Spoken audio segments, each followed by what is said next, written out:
Dans cette vidéo, nous allons voir à quoi servent les émotions, puisqu'après tout, on peut se demander pourquoi on éprouve des émotions, quelles en sont les raisons. Est-ce qu'il y a des raisons particulières qui font que les émotions sont là? Est-ce qu'ils ont une utilité? C'est ce qu'on va voir dans cette vidéo.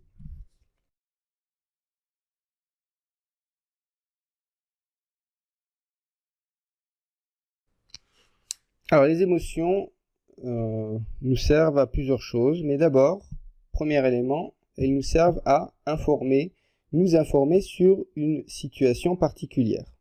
C'est-à-dire que il y a quelque chose qui se passe, je suis dans un train par exemple, et je commence à ressentir quelque chose qui est de l'ordre de la suspicion, je suis pas à l'aise, c'est un ensemble de malaise et de peur. Et en fait, ça m'informe sur la situation, c'est que peut-être il y a des pickpockets, ou je perçois des pickpockets, ou je les sens, peut-être que je les vois même pas, mais je les sens pas loin de moi. Donc ça montre que l'émotion nous arrive avant que la conscience ne soit là, avant qu'on puisse verbaliser les choses. C'est pour ça qu'elle est rapide. Et c'est pour ça aussi qu'il y a notamment Darwin qui a montré que les émotions sont le résultat de l'évolution de l'espèce humaine et qu'elles nous ont permis d'éviter notamment des prédateurs. Donc c'est quelque chose qui nous vient du règne animal et qui nous permet d'être au courant de ce qui se passe autour de nous sans même qu'on ait conscience de la chose.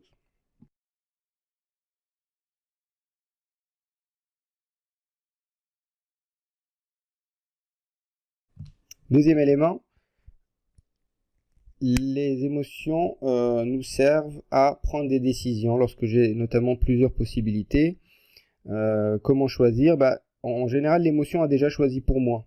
Si c'est de la colère, on essaie de rejeter. Si c'est de la tristesse, on essaie de réparer. Si c'est de la joie, on essaie d'intensifier. Donc en fait, avant même d'avoir choisi, l'émotion a déjà choisi pour moi ce qu'il faut faire. Donc prendre des décisions, agir est déjà le résultat des émotions. Donc c'est pour ça que travailler sur les émotions, vous allez voir que ça va être important puisque ça va nous permettre de savoir est-ce que les décisions que je prends sont bonnes ou pas. Parce que si c'est des réactions automatiques à l'émotion, si l'émotion est mal interprétée, je risque de prendre de mauvaises décisions.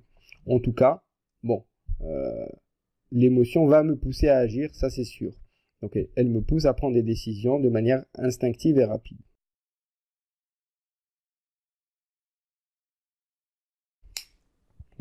Troisième élément, les émotions servent à nous informer sur nos besoins, nos buts ou nos valeurs. En général, quand on ressent une émotion, c'est que j'avais un besoin qui a été soit satisfait, soit pas satisfait. Alors, il y a un bouquin intéressant sur ça, sur la façon dont les émotions et les besoins sont liés. Et donc, par exemple, lorsque je ressens de la colère, c'est qu'il y a quelque chose de l'ordre de mes buts, par exemple, qui n'ont pas été atteints, ou de mes besoins qui n'ont pas été satisfaits. Et notamment sous l'angle de l'injustice. Et donc, je suis en colère. Lorsque je ressens de la tristesse, c'est qu'il est possible que j'ai perdu quelqu'un de cher, par exemple. Et donc, notamment, il y a mon besoin d'affection de la personne qui a été atteint, et donc, effectivement, il y a une tristesse. Donc, besoin, but ou valeur, soit lorsque les choses vont dans ce sens ou dans le sens contraire, il y a des émotions différentes qui surgissent. Lorsqu'on constate aussi des choses qui sont contraires à nos valeurs, là aussi, on peut éprouver des émotions de rejet notamment, par le biais de la colère, par exemple. Voilà.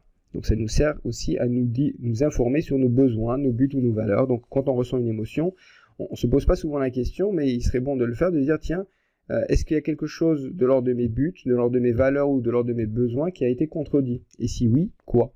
Voilà. Rien que se poser cette question-là au moment où l'émotion arrive est déjà un pas en avant assez gigantesque. Parce que ça nous permet de mettre en valeur, de mettre en évidence ce qui était sous-jacent au besoin. Ce qui a influencé l'émotion, ce qui a influencé l'émotion. Ça, c'est le troisième élément. Nous informer sur nos besoins, buts, valeurs.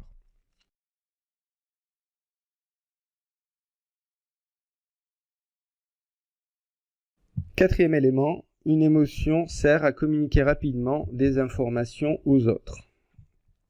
Lorsqu'on ressent donc une émotion, elle s'affiche sur notre visage. Et donc, de cette façon-là, comme il y a souvent une expression du visage, l'autre l'aperçoit, cette expression, et la décode de manière ultra rapide. Là aussi, c'est pour ça qu'on n'est pas dans le dialogue. Même si quelqu'un ne vous dit pas ce qu'il ressent, vous pouvez le lire à son body language, à son expression corporelle, on va dire.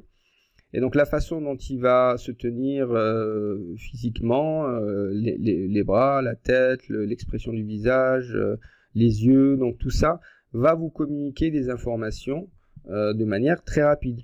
Voilà. Sans même qu'on se rende compte. Quand il y a quelqu'un de triste, si on a un minimum d'empathie, on le remarque en fait chez l'autre. On le remarque tout de suite. Donc il nous a communiqué le besoin qu'il a, par exemple, d'être réconforté. Ou lorsque quelqu'un se sent en colère, on voit tout de suite qu'il y a quelque chose de l'ordre de ses buts ou de ses besoins qui ont été contredites. Voilà. Et donc on peut tout de suite poser des questions sur ça et agir dessus. Donc ça sert à communiquer des informations rapidement aux autres, à nos semblables, hein, donc à des proches, à la famille, à des amis ou encore à des collègues dans le cadre du travail. Sans qu'on en ait conscience aussi, hein, c'est surtout ça. Hein, c'est qu'on ne contrôle pas ses émotions H24. Mais de temps en temps, il peut être bon de le faire. C'est ce qu'on verra dans les prochaines vidéos.